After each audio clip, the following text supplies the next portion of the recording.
Okay, sounds good. Okay, sounds good. So how are you doing, George? You doing good? Doing good. How about you? Good, good. California is open now, no? Was Yes. that? The A little bit. California, some Yeah, a little businesses bit. are open very slow, but Yeah, start to reopen. yeah, it is a little bit. Yeah. Let's see here.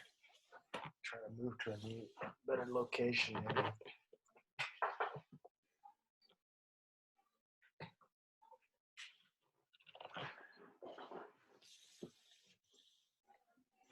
That's good. Better, huh? Yeah, because when you facing the window, it's too bright. Yeah. You can't see you well. Good, good. Well, But so everything is working. The volume is good. the volume is perfect. The screen's beautiful. And if you have time, we have two cases to discuss. One is Sure. macular edema, and the other one is I bring a vitrectomy case with a TRD. Very cool. Very cool. Where Just to, are you in your office now, or where are you at?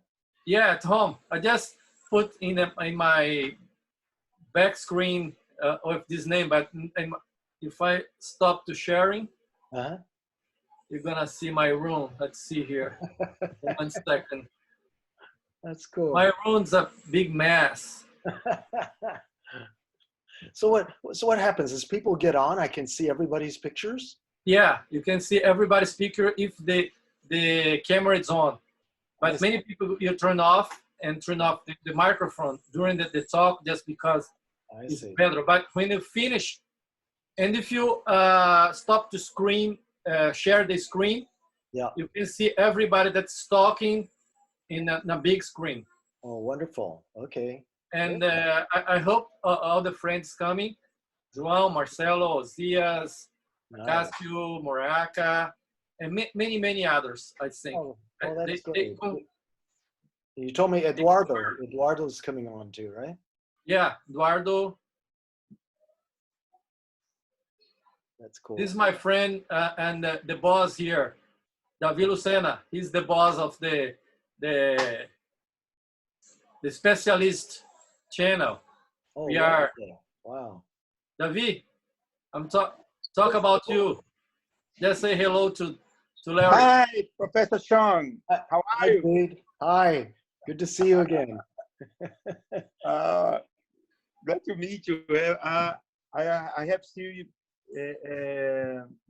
our profession during the Northeast in Salvador. Yeah. 2 years ago. Yeah, I met you. Yeah. Yeah, I met you there. I met you. Yeah. In maybe 2017, maybe? It was 2018 here 18, in the Otto Hotel. Yeah. Remember? Yeah. Yep, that's right. Yeah. That's right. Yeah, just 2 years ago. Wow. Well, so congratulations, David. A very nice way to get people together. It's very nice. And how many? What's the history? When did it start? And how many lectures have you had now? Yeah. We are having these classes. It's more interesting because I think that there are a lot of people around the world that are liking to see you, and I don't know, Jorge. Diga, pode falar. Que a turma estava até vendo aqui, falando para mim, tem um pessoal que até está querendo realmente entrar durante a aula do professor Chong. Inclusive, gente aqui do interior mesmo. Acabei de receber uma ligação aqui, interessante, do interior, agora do estado, que quer entrar na hora da aula perguntando se pode perguntar. Meus amigos, pode falar tudo, tranquilo. Yes.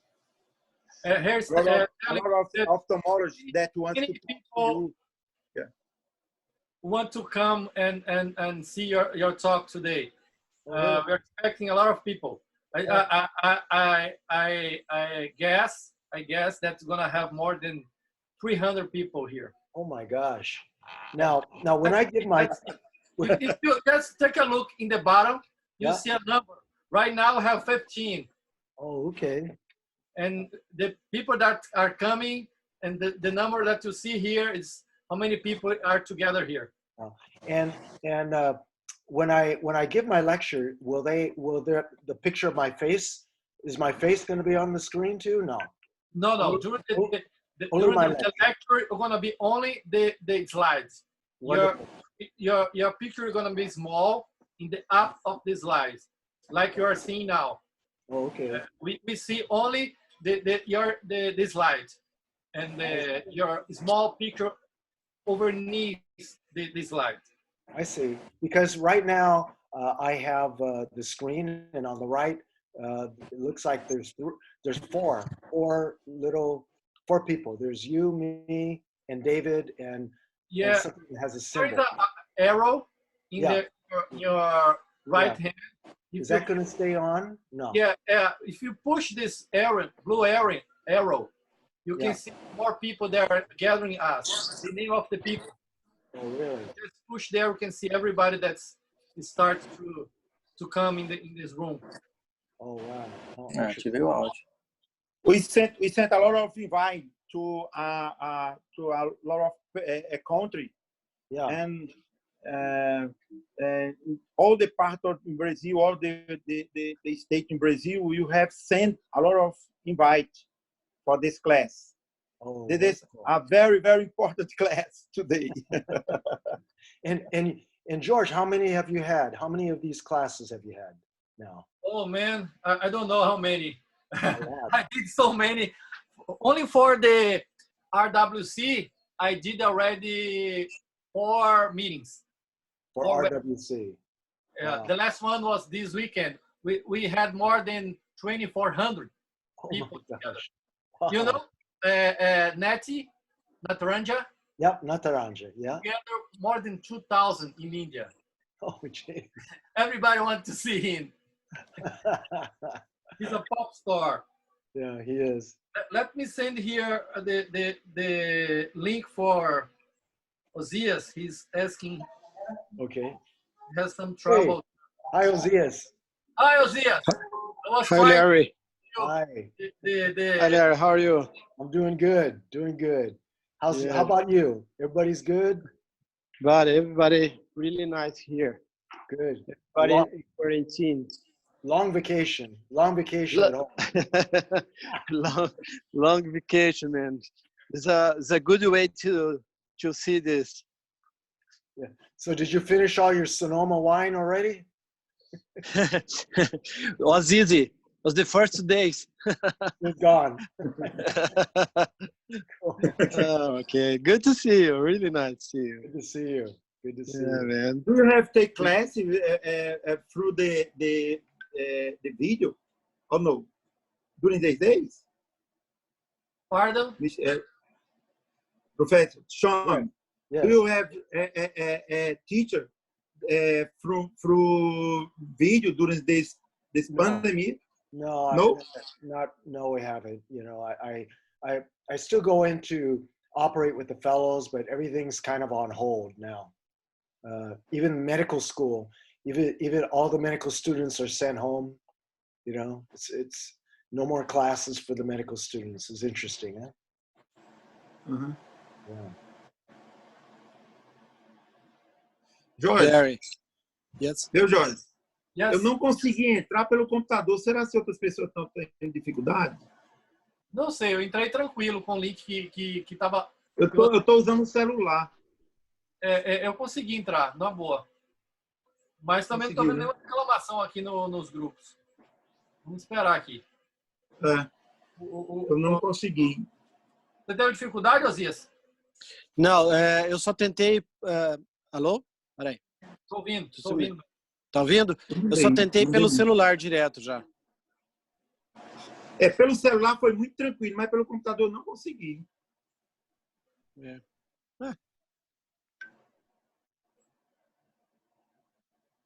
Eu vou tentar novamente, que é mais confortável pelo computador. Sim. So David, are you on a phone or are you on your computer? I'm using my mobile because it was very difficult to use the computer. But I think that it's better use computers.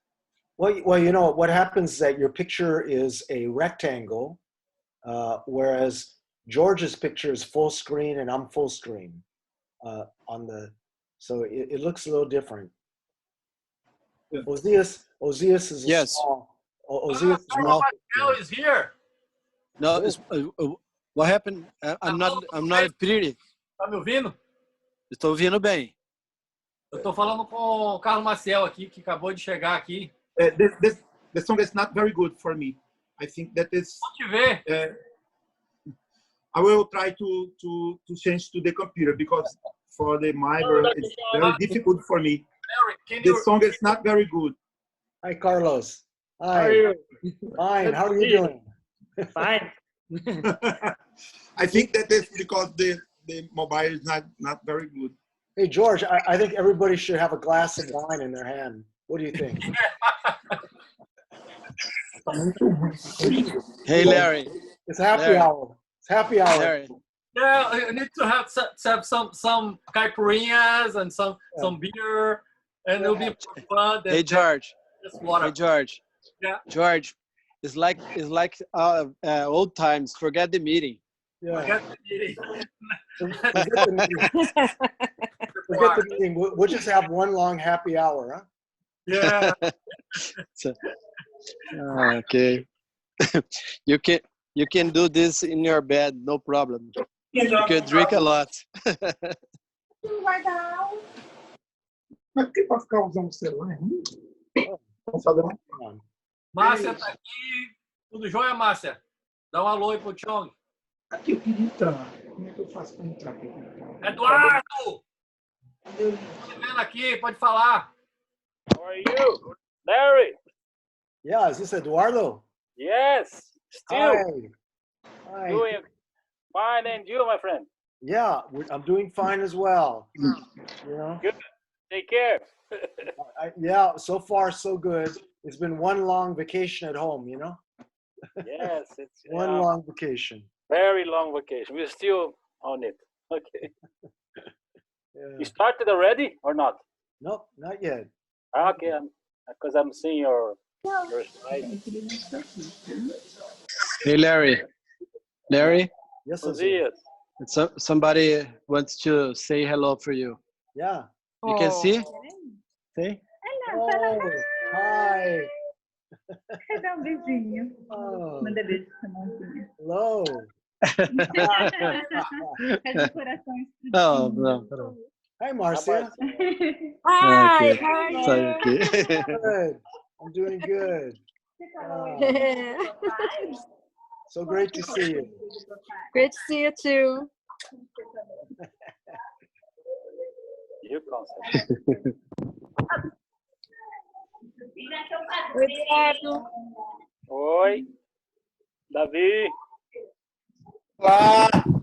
Fala, amigão. Essa pura? Eu estava pegando o computador aqui, aí tive que trocar, eu só estava conseguindo entrar pelo celular. Agora deu certo o computador. Eu vou entrar pelo computador. É bem melhor, bem melhor. E o celular fica cansativo, você... Fica pequeno. Fala, meu amigo Daniel. E aí, meu amigo, como é que tá? Tudo bom? Paz, melhor estraga. Olha aqui. Bom ver vocês. Agora Muito sim. bom ver vocês. Bom mesmo.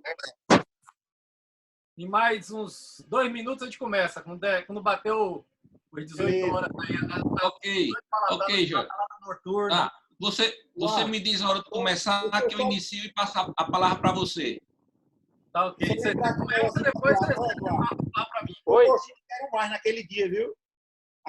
O violão ali ficou um gostinho de quero mais, você ficou devendo, viu? Uma live, viu, Eduardo? Vamos fazer um dia só de instrumentistas. Fazer cada um faz o que quer. Você pode tocar flauta, sanfona. Tem que fazer essas coisas. Vamos fazer? Rapaz, você deu uma ideia maravilhosa aí. Sem oftalmologia, só se cada um faz uma apresentação de 5 minutos. O outro pode dançar, pode... Não pode falar da oftalmologia. Vocês são bons para organizar isso. Pode fazer, eu toco 5 minutos, aí o Jorge toca instrumento de corda, sino, toca sino. Né, Jorge? Instrumento de corda, sino. Vamos fazer, cara. Vai ser muito bom. Vai ser muito legal. Márcia, você tocaria o quê? Naquele dia Nossa, eu só toco panela aqui. Tá mal. Você vai ter seus 5 minutos. É aquele negócio do Faustão. Faça o show em 5 minutos. Vamos fazer. Eu tô pronto. Jorge, você coordena aí, meu. Jorge, 18 horas, Jorge. Beleza.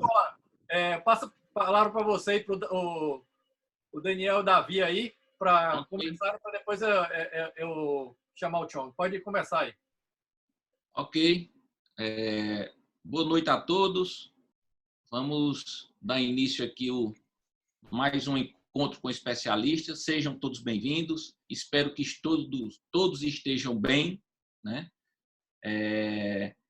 E quero registrar aqui minha inveja branca de quem tiver IgG positivo para Covid. Hoje, o encontro com especialista, tenho o prazer de apresentar o mais novo integrante do time. Uma contratação de peso, o nosso grande amigo Jorge Rocha. Para começar com o pé direito, ele nos trouxe um convidado internacional.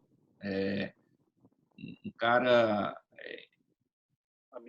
de muito respeitado internacionalmente, o Dr. Lawrence Chong, e nada mais nada menos, para engrossar o caldo, deixar bem grosso mesmo, o Dr. Eduardo Cunha, para discutir também e nos brindar com suas opiniões. Dr. Jorge Rocha, a palavra é sua, seja muito bem-vindo ao time de Encontro com Especialistas. Boa tarde a todos, boa tarde aos amigos. Acho que estou muito feliz de estar integrando esse consórcio que, da agora em diante, a gente vai trabalhar junto de uma forma muito relaxada, com os amigos, trazendo pessoas amigas com alto nível científico para compartilhar esse momento, que além de ser um momento muito interessante de conhecimento científico, também é um momento de prazer, porque você vê os amigos, consegue debater, conversar, e é muito grande.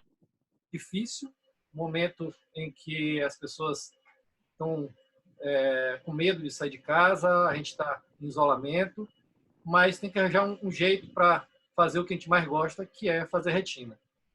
E nessa primeira edição vão ter outras. A gente tem, no final, a gente vai contar algumas surpresas que a gente tem para vocês, mas isso só no final.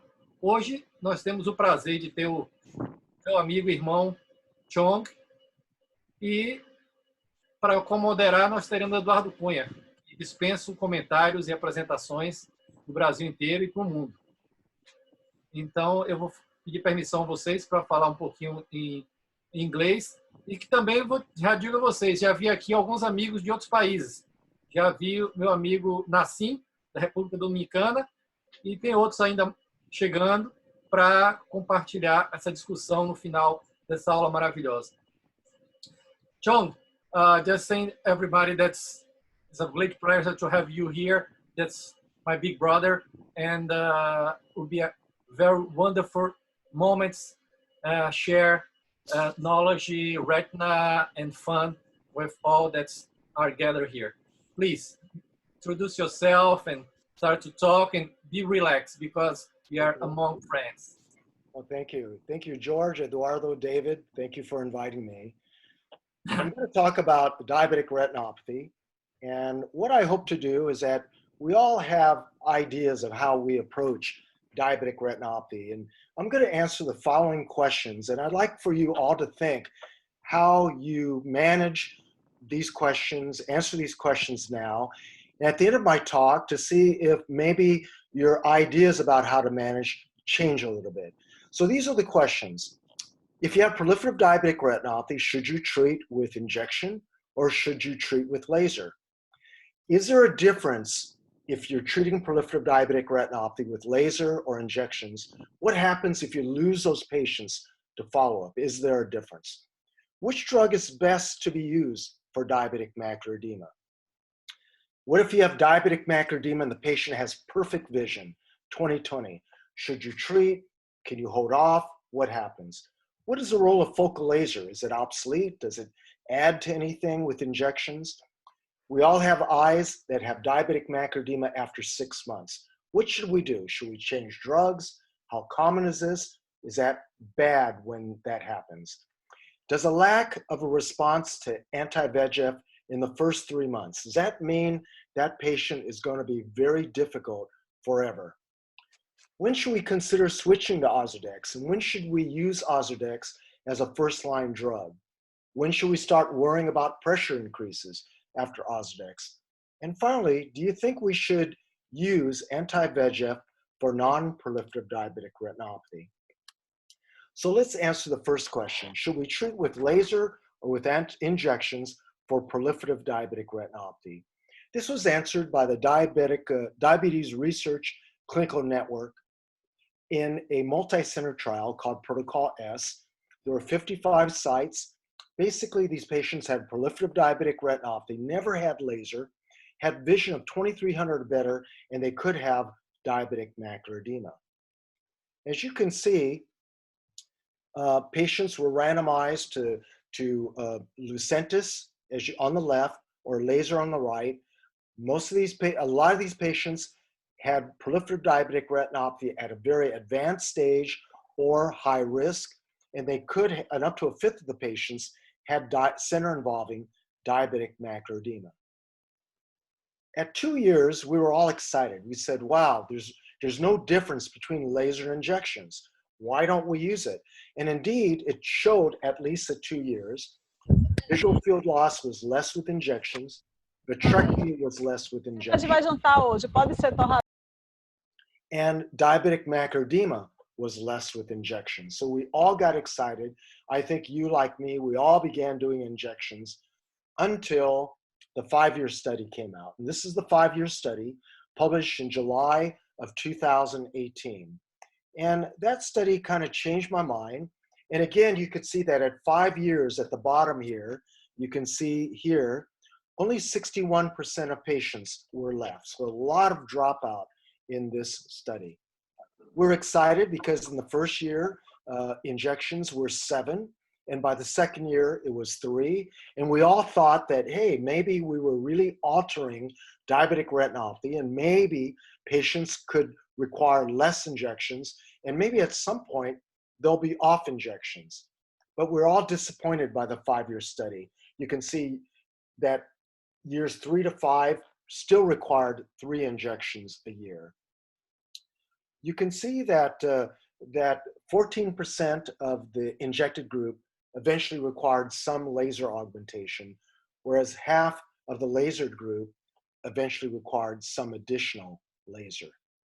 If you look here, this is the change in vision from baseline over the 5 years.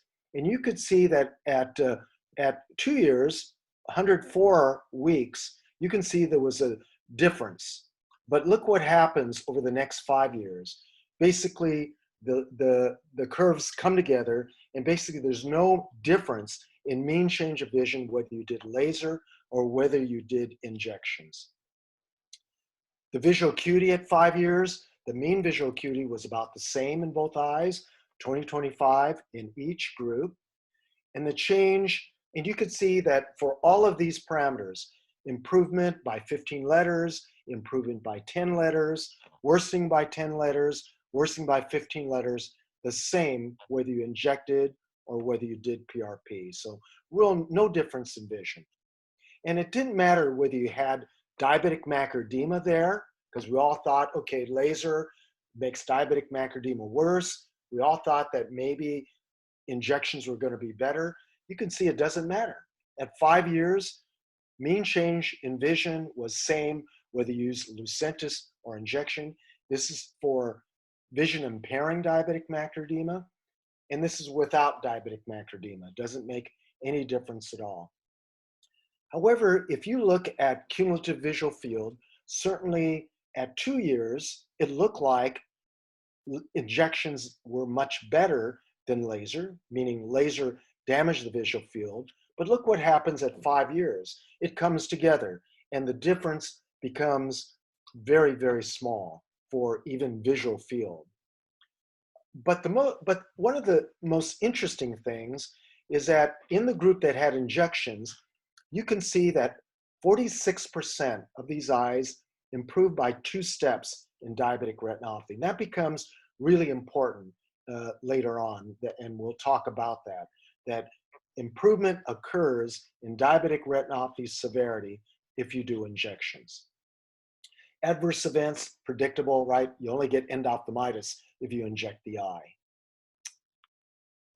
So in summary, a lot of dropout, but basically it showed that that the development of vision impairing diabetic macular edema was more in lasered group compared to injection group, but the curves narrow at the 5-year. Patients who had laser had more development of traction retinal detachment compared to injections, as you can see here. However, I've got to tell you that most of these traction retinal detachments are extrafoveal, ones that we would not even consider doing vitrectomy on. You can see that if we look at the development of vitreous hemorrhages, the same whether you inject or whether you laser. So in conclusion, basically, the mean change in vision with injections similar to laser PRP at 5 years. So favoring Lucentis or anti-VEGF, decreased center involving diabetic macular edema with visual loss, decreased retinal detachment, favoring laser PRP, less visits and less injections. But then we talk, and in both groups, substantial visual loss is rare. And we all know visual field loss progresses in both groups, and vitreous hemorrhages occur equally in both groups, about 50%. So what should we do? Well, you can use either Lucentis or any anti-VEGF or laser PRP, and the outcomes will be the same except for the following. Except when eyes are lost to follow, okay? And that's a huge, huge difference for me as a practicing physician. So here in 2019, the group at Wills looks at their patients who are lost to follow-up. Some of those patients had laser, other patients were injected, and they came up with like 59 eyes lost to follow-up, 20 were lost to follow-up after injections, 39 were lost to follow-up after PRP. And what they demonstrated is that eyes who were receiving anti-VEGF, who were then lost to follow-up, had worse anatomic and functional outcomes after being lost to follow-up. This is a very complicated slide, but basically this looks at different types of complications. In this panel here, it's diabetic macular edema. This panel here, it's neovascularization of the disc. This panel here is neovascularization elsewhere. And in this panel here, it is a vitreous hemorrhage. This panel here is development of traction retinal detachment. And in this panel here, it's development of iris neovascularization. And basically, all you have to look is at the last 2 columns, because the last 2 columns represents the final visit, at final visit. And basically, in the last 2 columns in each of these, the left one represents injections, and the right eye represents PRP. And the dark columns represent the number of patients who had that complication. So for instance, in this panel here, in terms of diabetic macular edema, there's significant difference. Basically, there's more patients who had macular edema after being lost to follow-up if they had injections compared to if they had PRP. So that's really quite interesting. In this panel here, you can see that that more patients lost to follow-up with injections had neovascularization at the disc compared to PRP. Over here, for neovascularization elsewhere, basically there's no difference after being lost to follow-up. In panel D, you can see there's no difference in terms of vitreous hemorrhage after they're lost to follow-up. But the last two panels are significant because in this panel here, panel E, you can see that traction retinal detachments develop more commonly in patients who've had injections and they're lost to follow-up compared to patients who had laser and being lost to follow-up. And here you can see in the last panel, same thing for iris neovascularization. If your patient gets lost to follow-up and they've had injections, they're more likely to have iris neovascularization compared to if they had laser. And here you can see visual acuity. At the last follow-up, patients who had injections had worse visual acuity compared to patients who had laser. Why is that important? You know, basically 20% of my patients are lost to follow-up. They just don't show up after a while. They wind up in the hospital. They don't like to come in.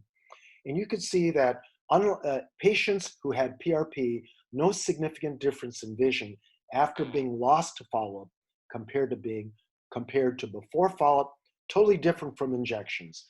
Patients the group who had injections had worse vision compared to before if they're lost to follow-up. So patients controlled with intravitreal anti-VEGF had worse vision, more retinal detachment, more neovascularization of the disc, and more iris neovascularization after they're lost to follow-up.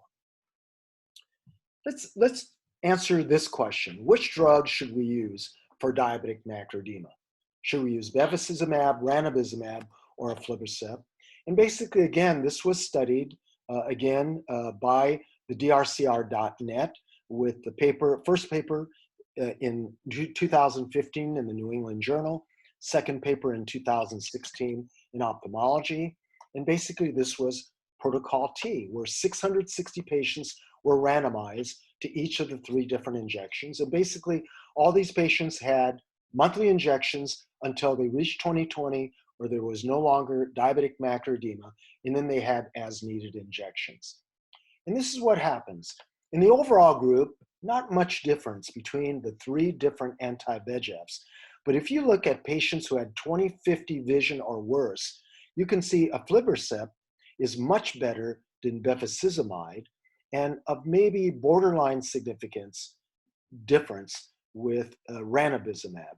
Here you can see if the vision's 20/50 or better, no difference between the 3 groups. Here you can see that aflibercept is always the best when it comes to reducing diabetic macular thickening, and bevacizumab is always the worst when it comes to resolving the retinal thickness. But it's very interesting that retinal thickness doesn't correlate with visual acuity. So even though bevacizumab does the worst in terms of thinning the retina, there isn't much significant difference if your vision is 20/50 or better in terms of visual acuity. So which drug to use? Well, if you're 20/50 or better, doesn't matter. You can use any of those 3 drugs. If it's 20/50 or worse, aflibercept is superior to bevacizumab by 12%. The difference between aflibercept and ranibizumab may not be different, and bevacizumab is less effective in reducing retinal thickness, but that may not be important in the long run in terms of vision. Then there's this interesting question. You've got a patient with retinal center involving diabetic macular edema, and the patient's 20/20, perfect vision. What do? Can you watch? Do you need to treat? What happens if you delay treatment?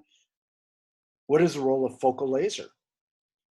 And this was, again, answered in a review in this paper here. And this is from 2019, Archives of Ophthalmology. And this was the results of a protocol where 702 patients were randomized to aflibercept, laser, and to do nothing, and then to see what happens. And here you could see at the 2-year interval, you can see there's no difference in vision, whether you lasered, whether you injected, or whether you did nothing. You can see the vision is the same. You can see right here. And on the right, in terms of central subfield thickness, again, no difference whether you lasered, whether you injected, or whether you watched. So the important part of this is that 2/3 of the patients who didn't receive any injections didn't really require a rescue laser during those 2 years. And again, but if you look at laser versus observation, the group that got focal laser, 26% received injections, compared to the observation group, where 36%. So does laser do something? I guess it does do something, 26% versus 36%, but the difference is only 10%. And then in a follow-up study, which was just this year in Archives, they did a secondary analysis. And as you expect, of those eyes that had greater subfield thickness, worse diabetic retinopathy, and if the other eye was receiving treatment, then that eye was twice as likely to receive aflibercept for visual acuity loss. So the bottom line is that you got a 20/20 patient, you've got central involvement, you can afford to wait if you want. And that's what the data tells us. And laser, who knows, it may help, but to a very small extent as additive to injections. Then we've all had patients who've had diabetic macular edema, and we've been injecting them, and we're still at 6 months, and they still are swollen. Should we change drugs? Should we continue? How common is this? And this was again answered in a drcr.net protocol T. And here it is at 2 years. So again, this is the subset of patients who still have diabetic macular edema at 6 months. And you can see that it doesn't matter whether it's aflibercept, bevacizumab, or ranibizumab. Over the next year and a half, vision slowly gets better. And we could look at it in a different way. This is a survival curve where here, 100% of the patients at 6 months, they all have diabetic macular edema at 6 months. And look what happens over the next year and a half. The number of patients who have diabetic macular edema goes down, down, and down until at 2 years, only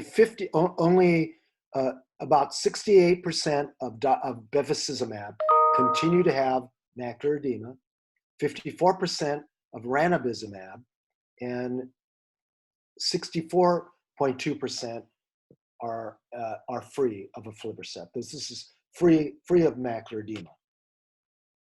So what does that mean? That means from 3 months to 6 months, there is continued resolution of diabetic macular edema, and probably maybe on to 2 years.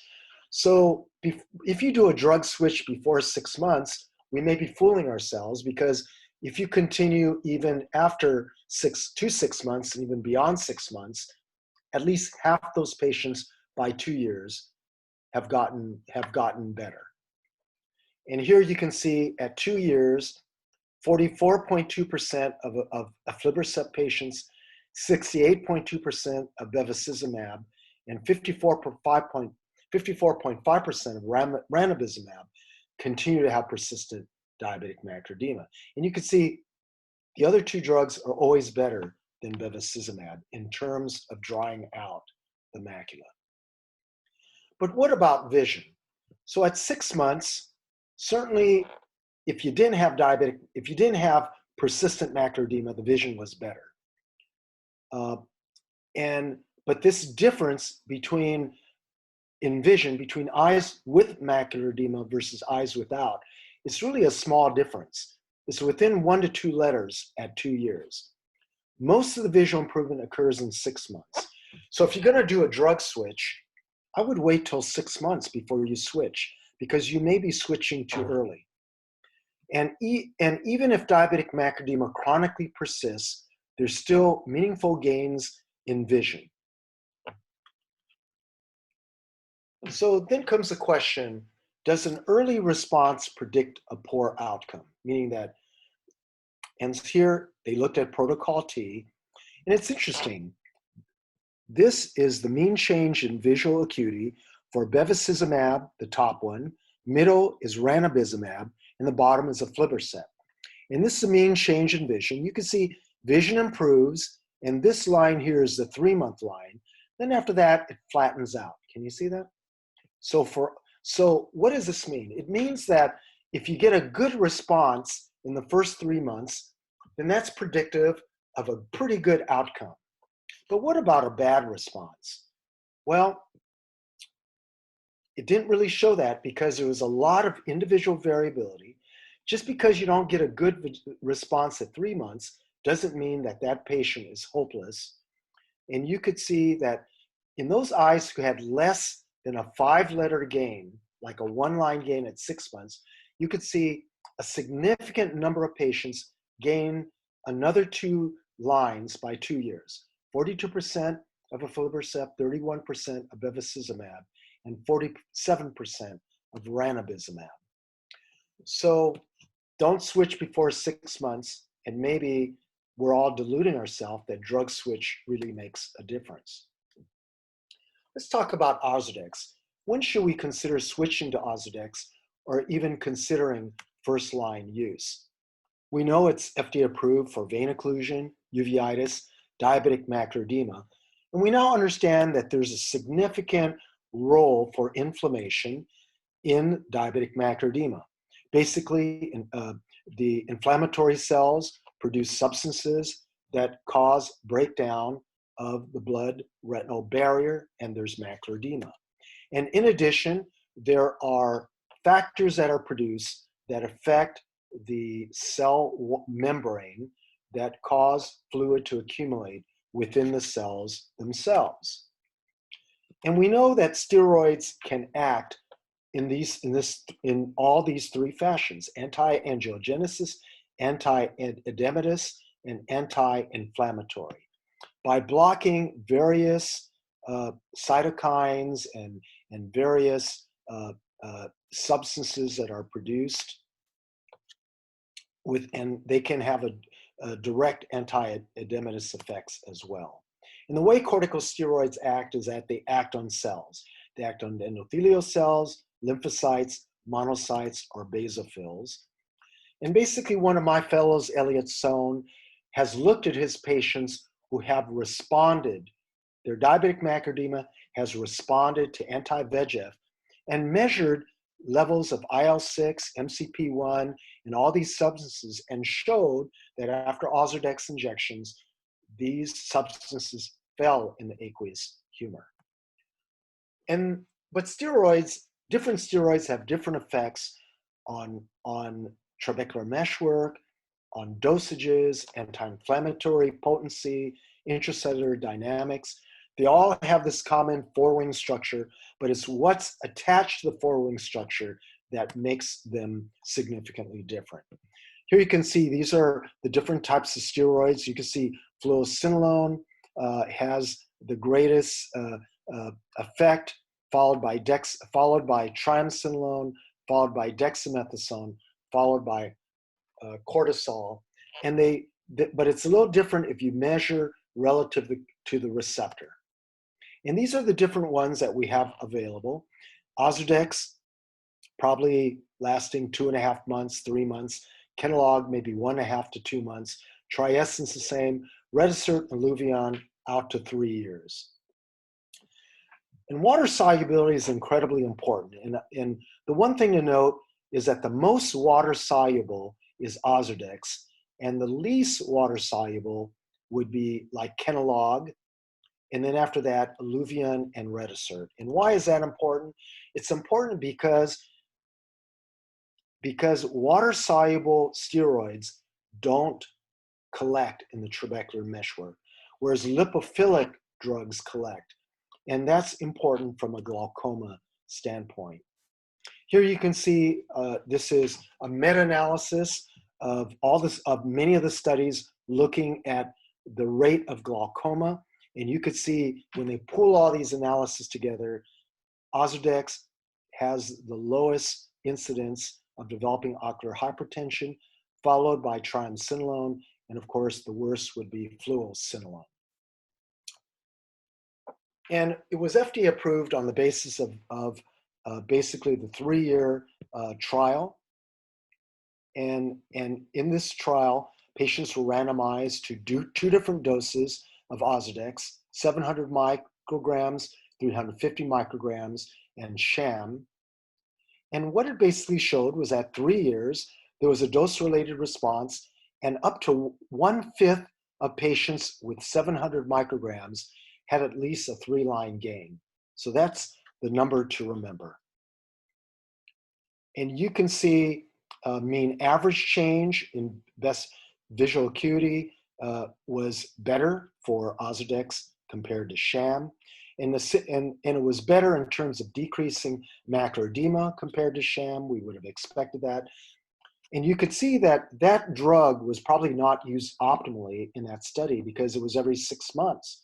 So you can see what happens is that we would here for vision would improve, peaking at 3 months. And then what happens? The drug wears out and the vision drops. And you could see this going up and down, this treatment effect.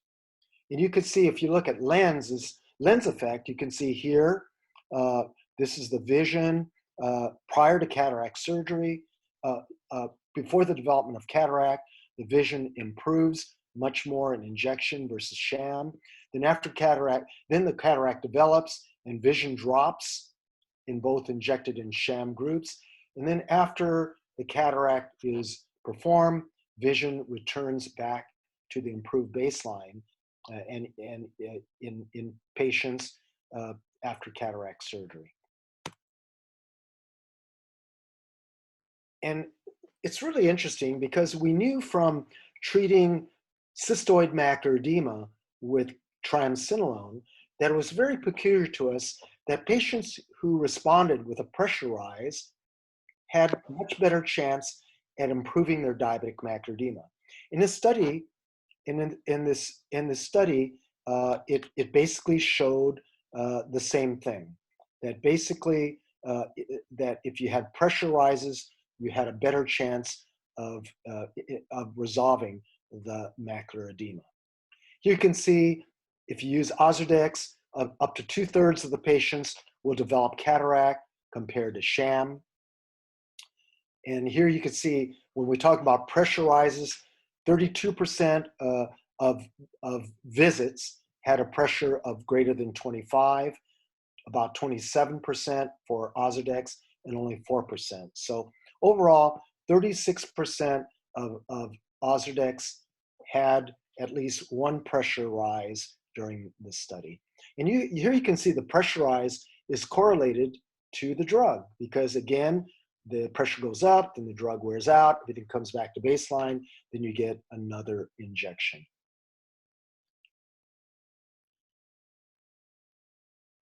So what do? I consider Ozurdex after 6 intravitreal injections of anti-VEGF. I monitor and give injections until things are stable, and then I like to perform quarterly surveillance. Some people do quarterly injections of anti-VEGF. I consider Ozurdex as a first-line treatment in pseudophakic patients. And these are some of the patients that I've had. This is a patient who had vitrectomy, membrane peeling, and oil. And here you can see in the first frame, Ozurdex is given, and the macular edema resolves. Then macular edema comes back, repeat injection, it also resolves. Another patient who had 18 injections and basically was no longer responding to Avastin, and here injection of Ozurdex resolves the macular edema, a repeat injection here, and then another repeat injection here. And here is a patient who had both focal laser and 4 avastin injections, and I gave up early and gave an Ozurdex, and it just resolved, and repeat Ozurdex, and another repeat Ozurdex. And this is a patient who's 6 years after vitrectomy, endolaser, who's had a lot of injections. You can see it responds to Ozurdex here, and this is a repeat Ozurdex, and a repeat Ozurdex, and another repeat Ozurdex, and another repeat Ozurdex, and another repeat Ozurdex. And here's another woman who had an injection. Initially, it gets worse with the drug on board. Then by itself, it just gets better. So then comes the question, when should we start worrying about pressure increases? So again, 32% of patients at some point during the injection will have a pressure that is greater than 25. When should we start worrying? The MEAD study was done to look at this. And you could see that, that intraocular pressure rise in the DEX implant eyes was about 30%, goes along with the pivotal study. And here you could see that the peak rise in pressure is about 1.5 months to 3 months. And then after that, you're done. And here's the percentage of patients with a greater than 10 millimeter rise. And again, the peak is at 1.5 months and starts dropping. And after 3 months, you don't need to worry about. And it's very interesting with this complicated graph. What we're looking at is what happens at the number at the second injection, the third injection, the fourth, fifth, sixth, and seventh injection. And these represent the number of patients who had who only had a pressure rise after the first injection, the second injection, and higher injections. So you can see that even after 7 injections, most patients had a pressure rise after the first injection, and then less and less patients have pressure rises as you go forward. In terms of the use of intraocular pressure medications, here you can see maybe 1/5 of patients required at some point intraocular pressure lowering medication. In terms of trabeculectomies, very few, 1, 2, 1, 1, in terms of doing any sort of procedure. So very few of these patients, only a handful of these patients. So you can see in terms of managing the intraocular pressure, maybe 1/5 of patients required 1 or 2 medications, only 12% required 3 medications, and basically like 1.2% required some sort of intervention. And this is the data that shows that patients who had a pressure rise, which is in purple, had more of those patients had improvement in retinal thickness compared to patients who didn't have a pressure rise. So we don't really understand why that's the case, but it's very, very interesting. So when to measure vision? Mean intraocular pressure peaks at 1.5 to 3 months. So measuring vision before 1 month is not particularly useful. The likelihood of a greater than 10 millimeter increase was highest at the first implant, decreases after subsequent injections. Generally, pressure rises are not seen within 3 weeks after an injection. In terms of how often you see pressure rises, 32% greater than 25, only 15% greater than 30, only 6% greater than 35. Repeat implants didn't really have a cumulative effect on pressure.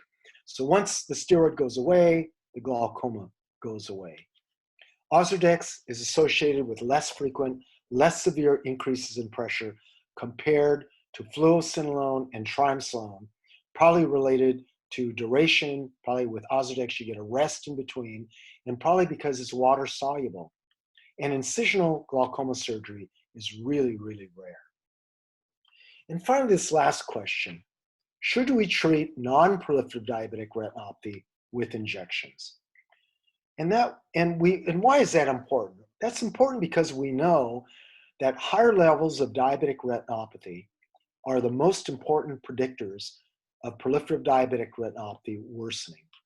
So And at least 50% of patients with severe non-proliferative diabetic retinopathy will develop proliferative diabetic retinopathy over the next 24 months.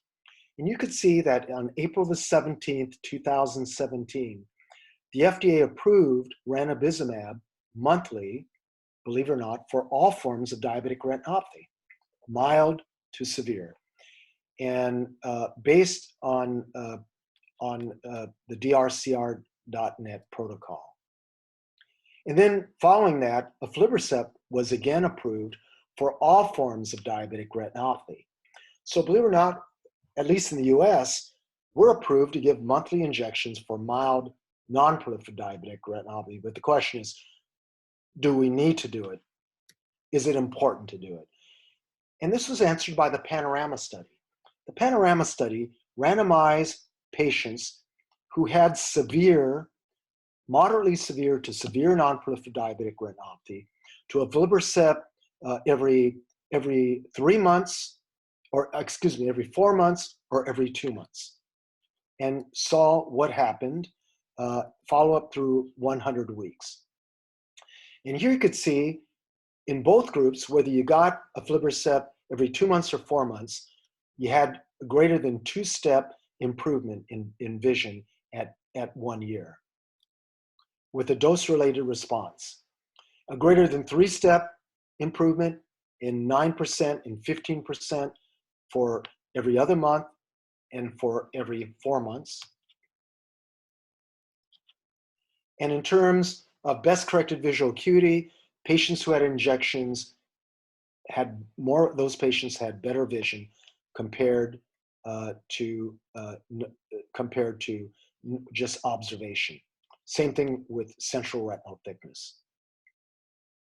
So another way of looking at it, on the left, greater than 2-step visual improvement in this group of advanced non-proliferative diabetic retinopathy. About 80% of patients improve.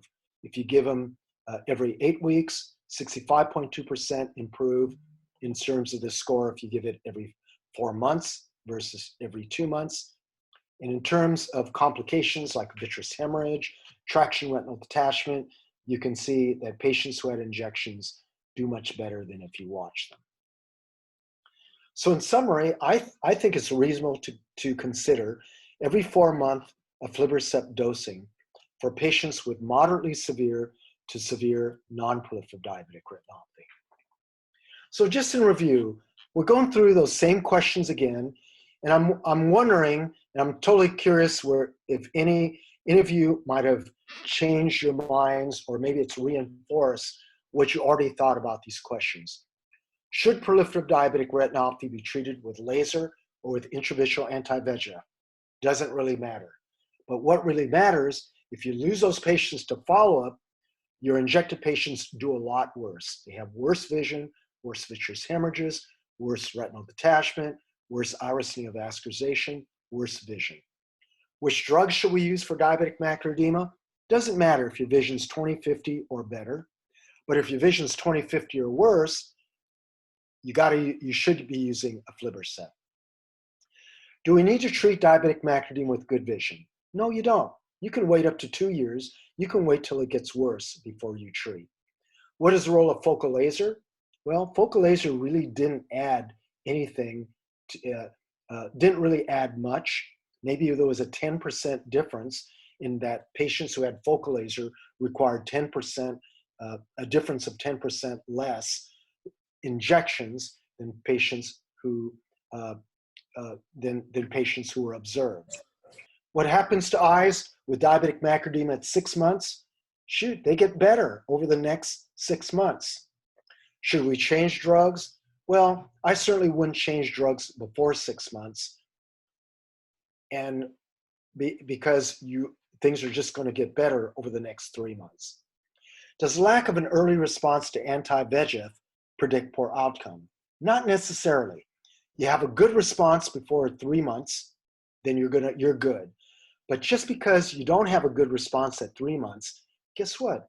Up to 40% of those patients, 40% of those patients will still have a good outcome.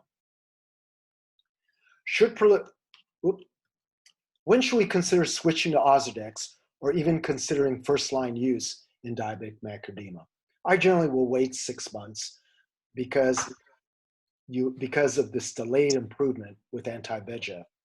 But basically, I like first-line use in pseudophakic patients, and I think it works much better. I don't have data, but it's really amazing how it works. When should you start worrying about pressure increase?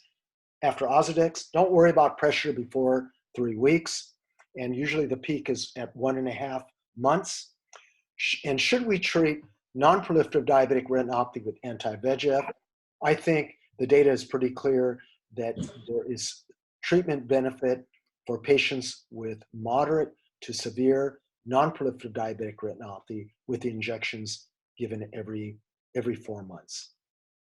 Thank you very much for all your attention. Very, very terrific talk.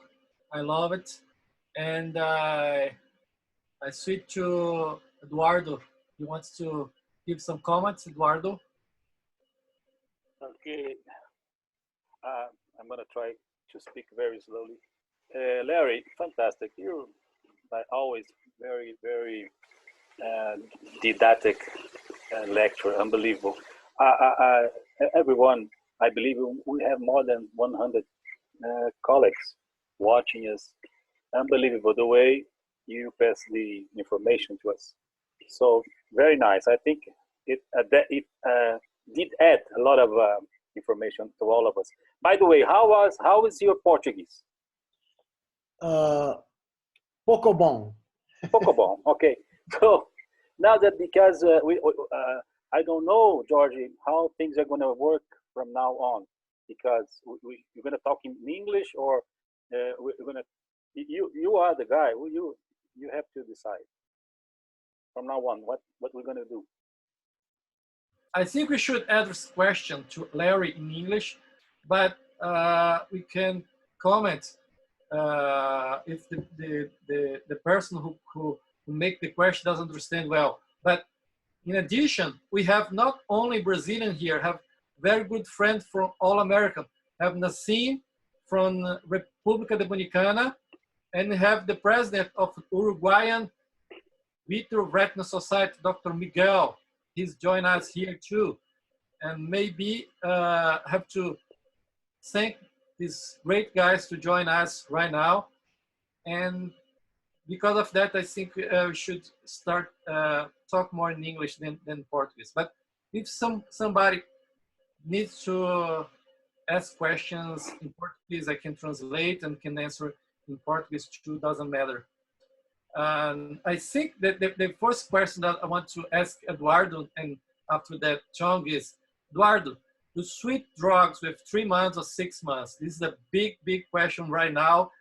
There are big fight because many people says, oh, should switch drugs with 3 months, and others say, oh, it's better like Larry shown us with good numbers of the T protocol. That's much better to do with 6 months, and has a very good paper from the bracelets that shows the same thing, that you should wait until the 6 injections, because it doesn't matter if you change too early to Ozurdex, will not change the final vision after 2 years. But what's your thoughts, Eduardo? Oh, okay, Larry, to me, I was surprised to hear that we could wait 6 months to decide to change drugs, but it's very difficult. As I always say, it depends on where you are. Okay, in Brazil, it's I don't know if any one of us would wait 6 months doing injections in our patients. I always say that our patients are very different in terms of control and difficulty treating the diabetes.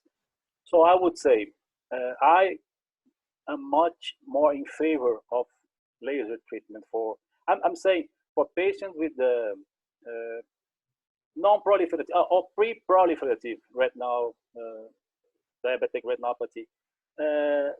I like to use both, I would say. I make a kind of a mixture between anti-VEGF and PRP. I always start PRP in those patients with signs of ischemia in the periphery. But right now, I'll pay attention on those patients with macular edema or not, maybe waiting more than 3 months. I would wait in general 3 months to switch medication or doing another kind of option treatment. What about the others? Oh, Larry, you can say something. You know, it's always interesting to me what a drug switch does, right? Because basically a single injection of any anti-VEGF wipes out all the VEGF in the eye. Whether you use bevacizumab, ranibizumab, you inject, boom, VEGF is gone. So it's interesting to me why different drugs should work differently. I mean, do they penetrate the retina more?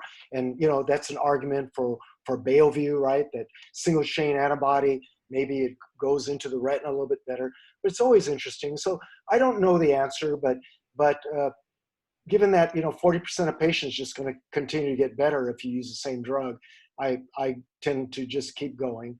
Then comes the question of, does PRP affect diabetic macular edema? And that became that was a topic of interest with wide field angiography. With wide field angiography, we realized that, hey, you know, many of these patients, there was a lot of peripheral capillary non-perfusion that we were not aware of. So the thought occurred, hey, maybe we should just laser these non-perfused areas way down the periphery, and maybe that was causing VEGF to increase, causing macular edema. But unfortunately, that study was done, and it was looked at. Basically, they used wide field angiography guided laser treatment, just lasering this ischemic area. And I think it was a DRCR-NET study, and it really didn't show that it had any effect on macular edema. So, but we're talking PRP as opposed to focal laser.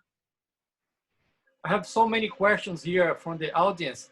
The first one I want to introduce here is my friend Marcelo Casella. He has some questions, and I would like to hear directly from him. Marcelo, shows up and talk with us, please. Hi, Larry. Nice seeing you. You look very nice. Nice to see you, Marcelo. Hi, Larry. Do you have any consideration if the patient has some systemic problems like ischemic infarcts from heart or brain? You know, to me, the most convincing studies are the studies that use insurance databases, because to me, that's the best. You can never design a randomized trial to show differences when the incidences are so small. But if you look at every population-based study like that, basically patients getting injections don't have increased risk of what they call APTC events, the antiplatelet trial collaborative event, like stroke, heart attack.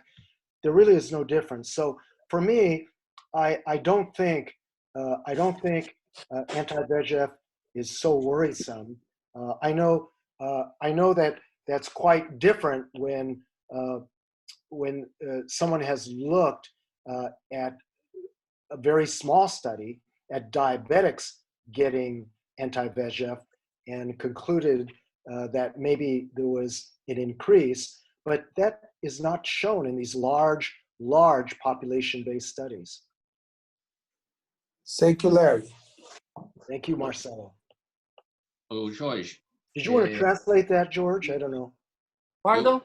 Did you want to translate that? You or Eduardo? Did you want to translate it? Se você quer traduzir o que ele disse, Jorge? O Larry acabou de falar que estudos com grandes populações de pacientes de seguro-saúde que não tem grandes alterações se você faz injeção em pacientes com infarto, ou AVC ou infarto. Que ele os pacientes não têm mudado muito. If you permit, I would like to ask Larry, how do you perform your PRP? You know, because I think PRP, it depends on your experience.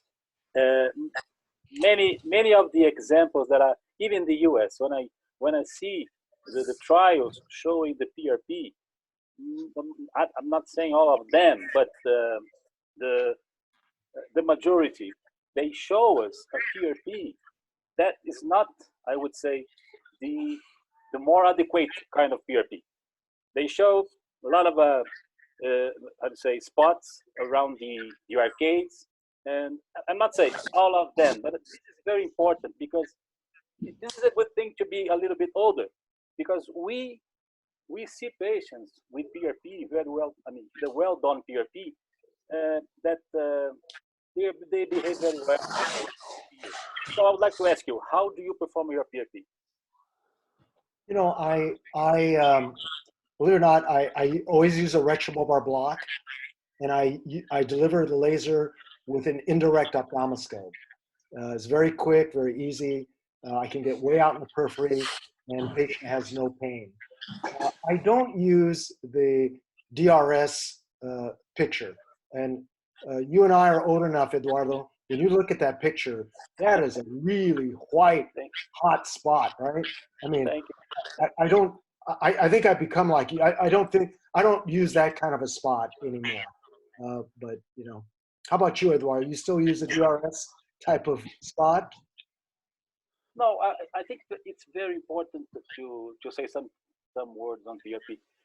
You don't have to do a strong PRP.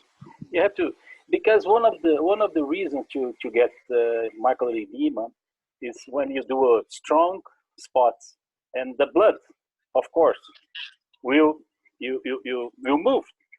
The directions will go to the posterior pole.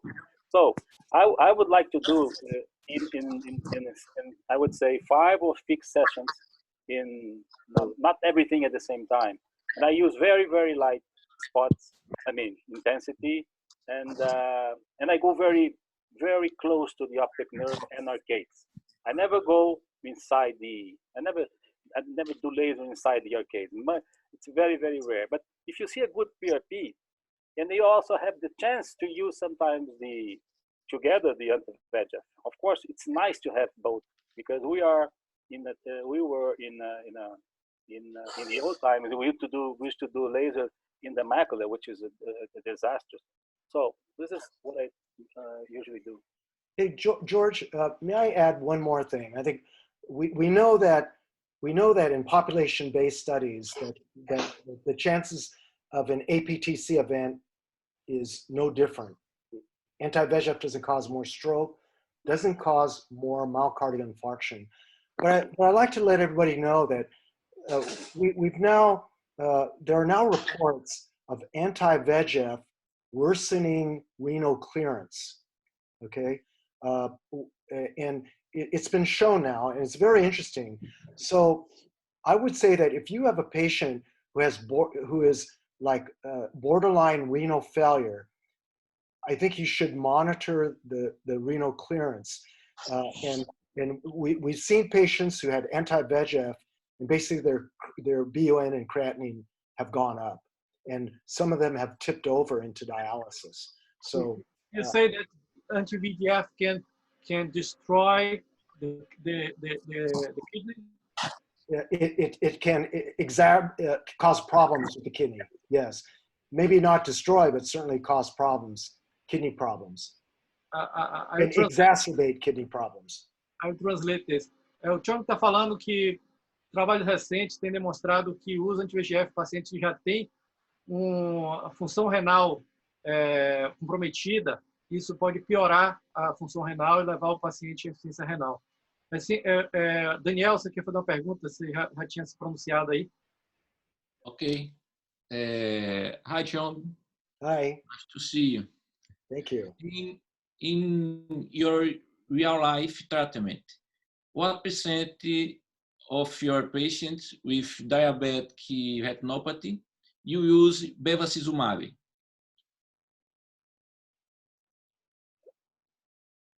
Probably bevacizumab is my first line drug. If I feel the patient is at least to initially treat until the diabetic macular edema goes away. And then after the diabetic macular edema goes away, I like to follow the patients quarterly. And so when that happens, probably I prefer aflibercept because it has 2-month duration. So that's kind of my approach. Okay. In percentage, you start with bevacizumab in more than 50% of your case or less? Probably almost all my cases. Almost 100%. Except when the vision is 20/50 or worse, then I use aflibercept. If the vision is 20/50 or worse, yeah. Your patient bevacizumab initially. Yeah, no, I'll start off with bevacizumab if the vision's 20/50 or better, but I'll start off with aflibercept if it's 20/50 or worse. Okay. I have some question for a friend from República Dominicana, Dr. Nassim Abreu. He's a very good friend. He's a very good retina specialist, and I'd like to hear. He has so many good comments here in the chat. Please, Nassim, good to see you. Very welcome to see you here. Hi, Jorge. Thank you for the invitation. Pretty good talks you had in this session today. I wanted to know about making a switch from anti-VEGF to steroids, whether if it's at 3 months or at 6 months, doesn't matter. Does this mean that when you switch to steroids, you start only injecting steroids, or do you prefer to do a combination therapy? I basically don't do combination therapy. It's either one or the other.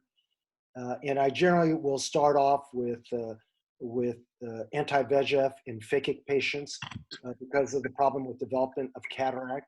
But if there's pseudophakic, then I prefer to start off with Ozurdex. Perfect. Okay. So why don't you do combination therapy? Is there any reason in particular? No, I've not.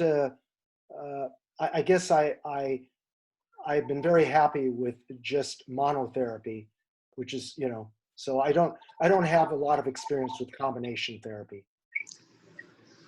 Okay, perfect. Thank you. I think to answer this question, the protocol you shown us that doesn't matter if you make a combination. They really make the retina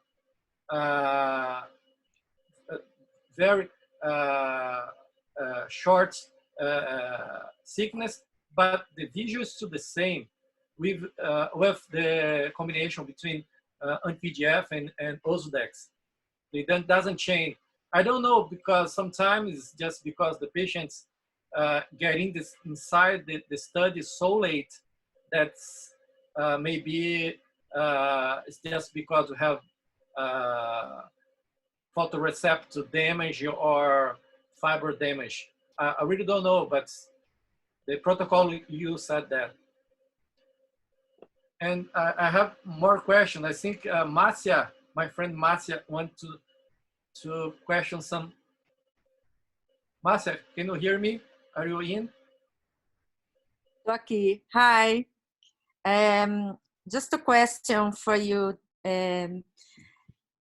What about in this non-proliferative diabetic retinopathy with peripheral non-perfusion ischemia without macular edema, 20/20 vision?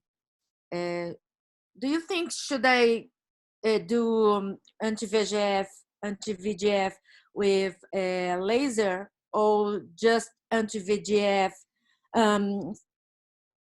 impatient that I can do the follow up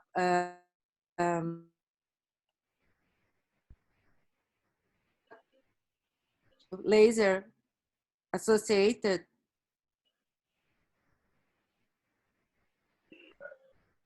You understood, Larry? Yes.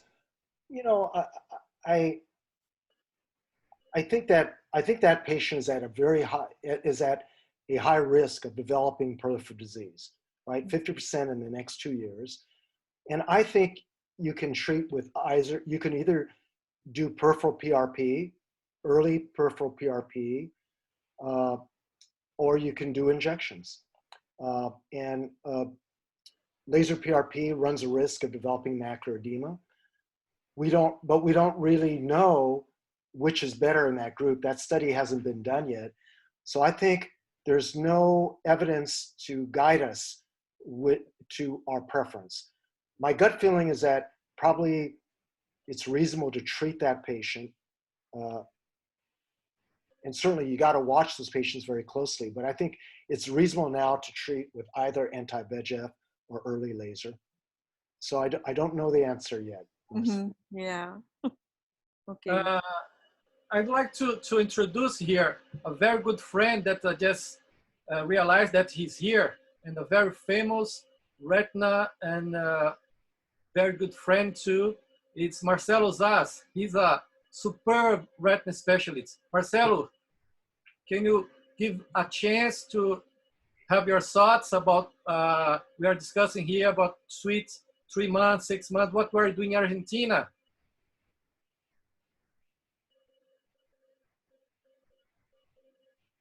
Thank you, George. Hi. Hi, everybody. Can you listen to me? Very good to see you. Welcome. Thank you, Jorge. Thank you, all my friends of the global community. Thank you again. Great talk about the use of Ostrodex and switching all the protocols we have. I think that we treat a macular, we have to be, we're looking for do a personalized treatment, just to customize the treatment.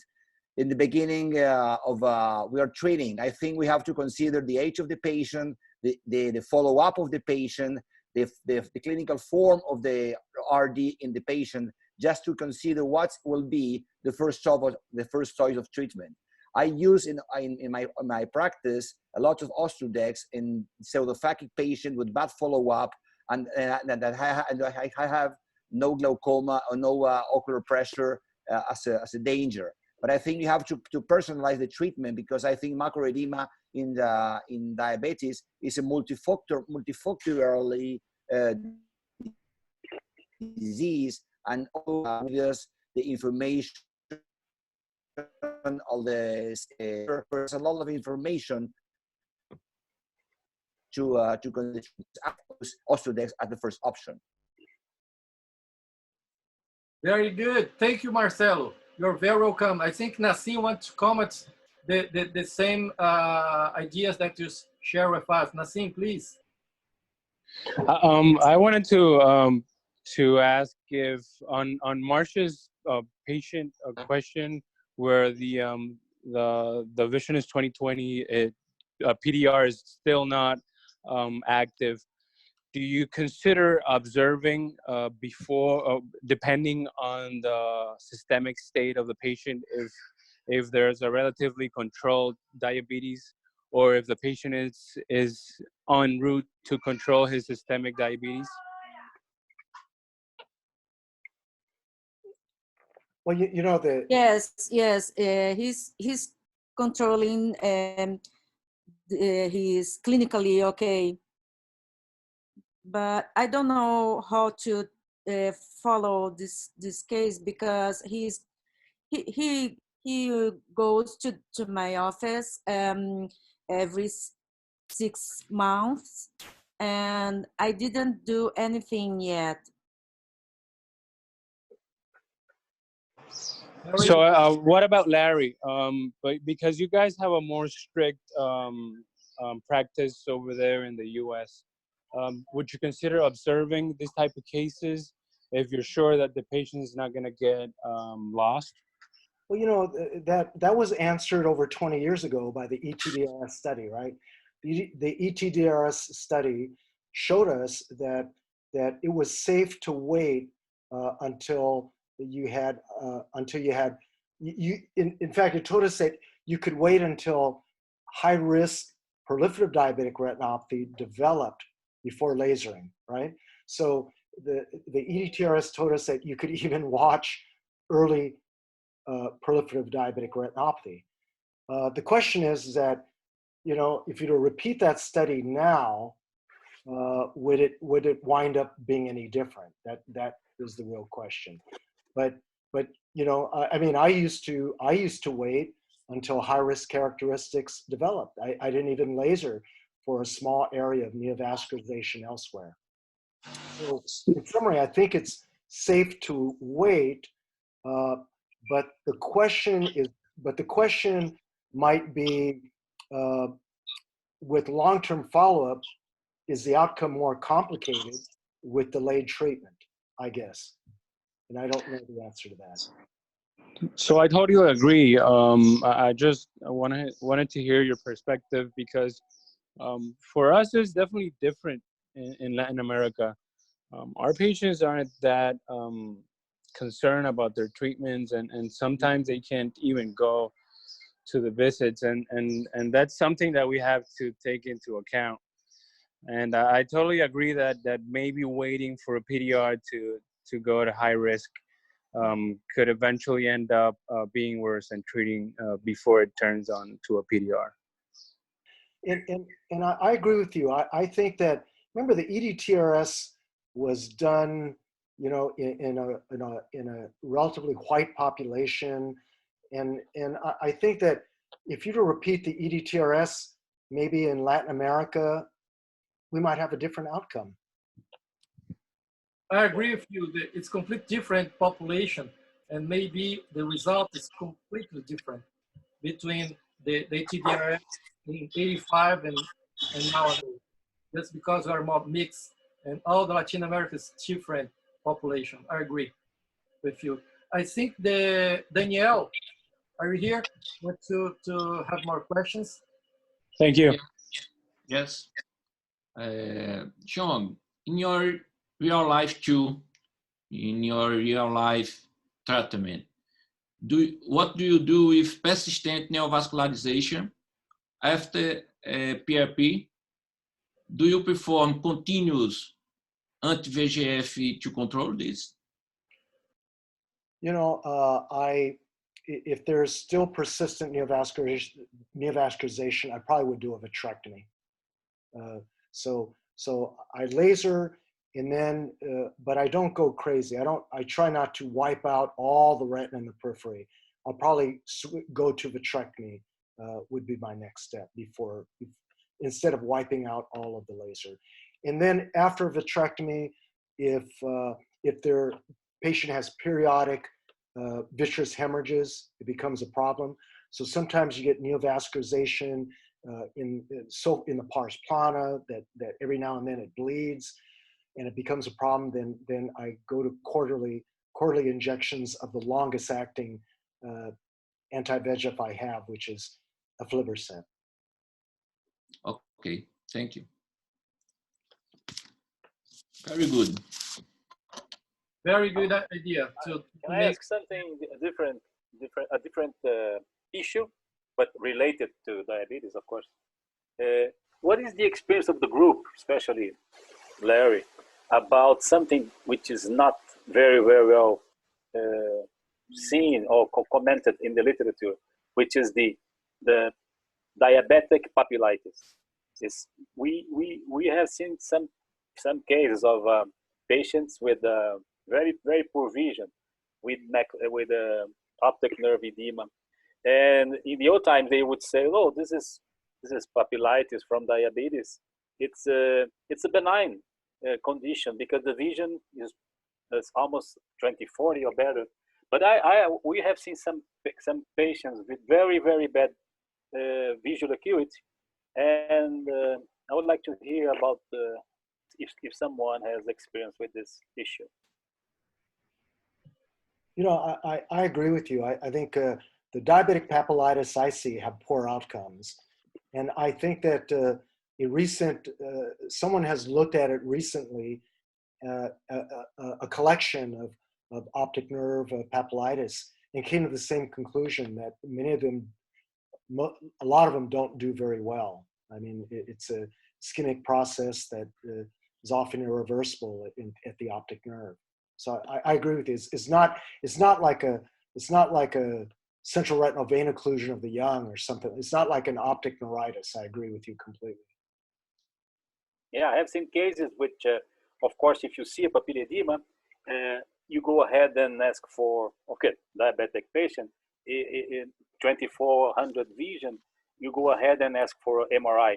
If it's EMR, and I have seen patients receiving pulse therapy, and diabetic patient pulse therapy, it's very well. I mean, it's dangerous. You should talk with the clinical. I mean, with the clinical guy.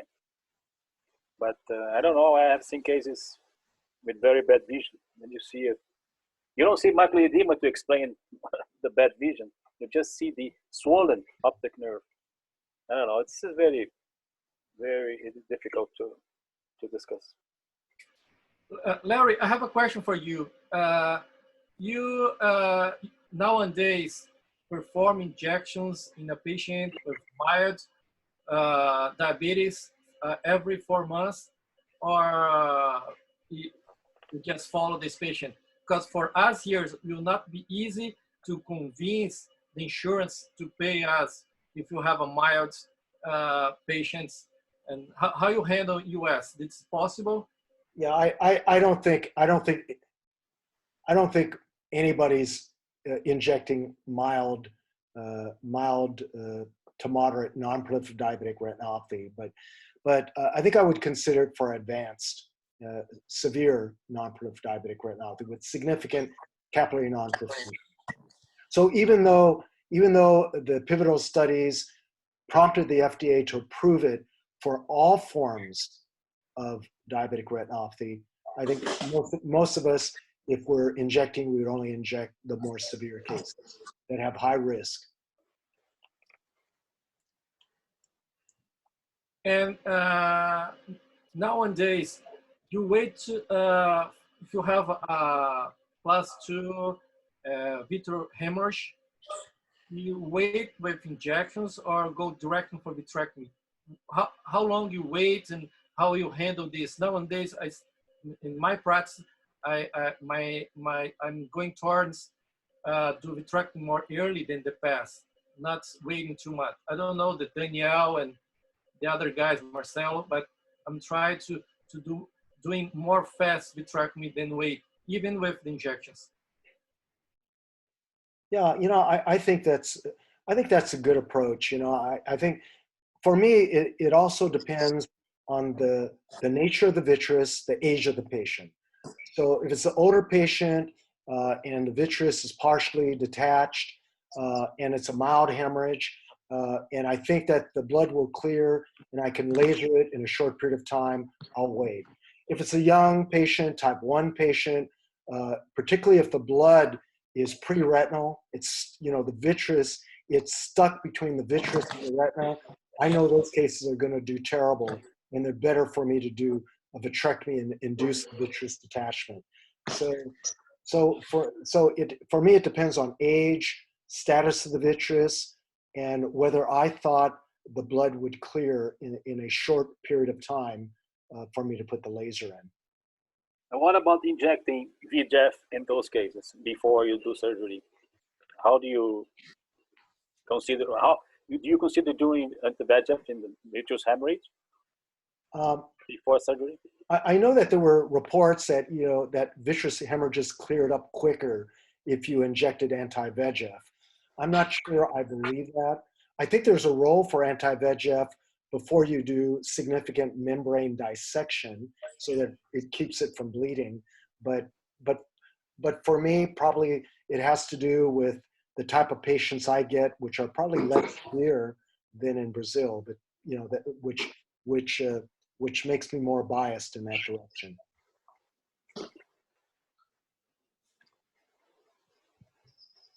I think it was pretty much good. We covered almost everything so far, and we are now around 1 hour and 20 minutes talking.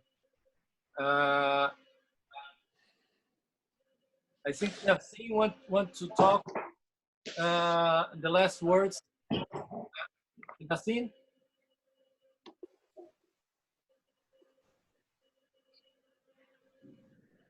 I don't know if he can hear me. Yes.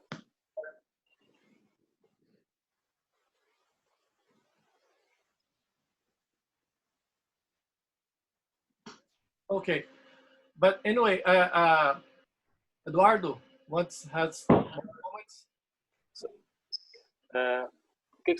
What? I didn't hear. I'm just saying that I'm approach to close the section because we are almost 1 hour and a half. And no, I want, of course. More comment. Thank you, Larry. Larry is our brother, little brother, younger brother. He's a very nice guy. He's very easy to talk. He's fantastic. So thank you very much for joining us, bringing us lots of good information. So diabetic retinopathy is the same. I mean, it's an old disease. The things that are different now are the way we behave, the way we eat, the food, everything. But thank you very much, Larry, for everything that you have done for us, Brazilians.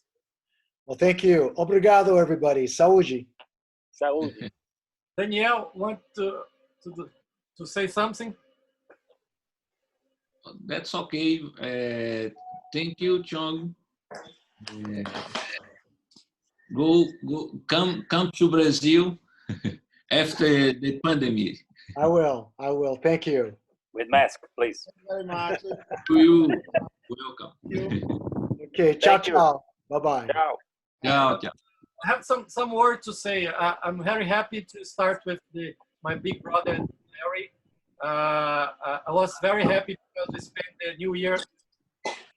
this new year together, and we don't know when we're gonna meet again because the world is upside down. And I'm very happy. Very, very famous people was with us today, like Marcelo Zaz. Thank you very much, Marcelo, for joining us. Nesse, a brilliant retina surgeon from Republicana. We have too Valdo Takahashi. He was here. I don't know if he's still here, but I want to thank him to join us today, and many other friends and all that are here. We passed almost 150 attendees today. It was great, and I want to announce that the Retina next edition here at the specialist meetings, we're gonna have a very special guy, our friend Cooperman. I think all around Brazil, he has a lot of friends and he has a lot to share with us. And don't miss, save the day. It will be June 16th. Just talk in Portuguese to everybody understand. Gente, muito obrigado, foi muito legal. Davi, Daniel, Abraão, Davidson e todos que estão aqui da Escola Cearense, uma escola brilhante, as minhas fellows que estão aqui também, e todos do Brasil, Marcelo, Osias, Márcia, Carlos Maciel. Se eu parar aqui, eu vou contar 138 nomes que apareceram aqui, todas pessoas amigas maravilhosas. Eu tenho que agradecer. E no dia 16 já está confirmado. Perry vai estar com a gente, já está confirmado, e vai ser tão emocionante, tão bom quanto está com o Larry. Acho que o Davi quer dar algumas palavras aqui. Por favor, Davi. Você que é o mestre de cerimônia, obrigado por ter me chamado e estar aqui com você. Very much, Professor Chong. We hope to meet you soon. O som seu está muito baixo. O som está muito baixo. Fala um pouquinho mais próximo do microfone. We hope to meet Professor Chong soon in Brazil next year. Essa aula do professor Chong vai ficar no YouTube durante muito tempo aí. E amanhã, até às 18 horas, no Instagram do Retina e Catarata. Então, nós pudemos assistir essa aula do professor Chong com muito mais tranquilidade. Teve muita gente que já acompanhou agora pela plataforma Zoom e teve também muita gente acompanhando pelo Instagram ao vivo. Mas vai permanecer no YouTube. Nós vamos mandar o link. Your class, Professor Chong, will be exhibited during this week and during this month for a long time in YouTube. Thank you very much. You're welcome.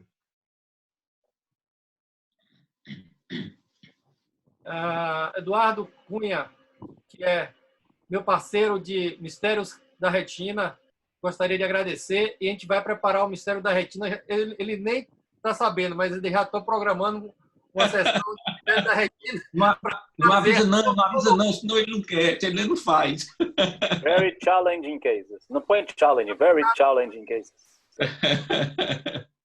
And the other friends that are here, like Nesse, like Marcelo Zais, I'd like to invite you to give a talk here in the near future. I'll give the formal invitation by email for you to come. That's going to be a great pleasure to have you here with a lot of good ideas, good science. That's it. And then, Larry, I really miss you. I hope to have in the very near future to get together and have good times together. It was very good to have you here. I'm very happy, and say hello to everybody in Los Angeles. And I have to say, obrigado para todos. E vamos se encontrar dia 16 de junho, às 18 horas, para o encontro com nosso amigo Cooperman. E antes disso, daqui a 15 dias, tirei uma sessão de catarata muito especial com meu mestre Davi e Abraão, certo? A Escola Cearense, o Centro Avantado de Catarata, que foram os pais e mães desse encontro maravilhoso, que cada dia cresce mais. Vamos junto.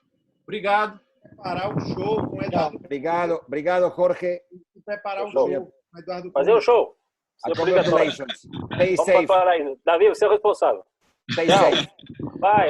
Thank you very much. Todo mundo aí, Jorge, Chong. All the team. Thank you, Daniel. Thank you, Eduardo. Stay safe. Thank you very much, also, Marcelo. Thank you, Marcelo.